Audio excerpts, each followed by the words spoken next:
বৰুৱা চুকৰ চিনাকি দোকানখনত সদায় দৰে সি চিগাৰেটটি উঠত লৈ কৰবালে লাগি চাই আছে। ধোঁৱাবোৰ এৰি দি চেহেৰাত আজি ৰোমন্থিত স্মৃতিৰ স্মৃতিতপ্ত হাঁহিৰ বুলনি। সেই চুকৰ দাঁতি, দোকান, ৰাস্তা, আবেলিৰ চাহ সকলো তাৰ প্ৰিয় আছিল, যেতিয়ালৈকে সিহঁত তাৰ লগত আছিল। সিহঁত মানে তাৰ লগৰ কেইটা, জীৱন, পোহৰ আৰু মৰম।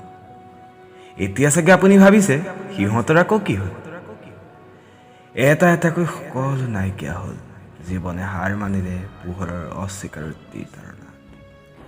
পোহৰৰ ম্লান পৰিল মৰমৰ পোচাকযোৰৰ অপচন্দত, আৰু মৰমে জীৱনৰ পোহৰ নাইকিয়া হোৱাত ঠিকনা নোহোৱাকৈ বিদায় দিলে। আজিও সি বিচাৰি যায়, কিন্তু উকা হাতেৰে উভতে, সদায়ৰ দৰে। আজিলৈ ইমানেই, ইতি সমাধি।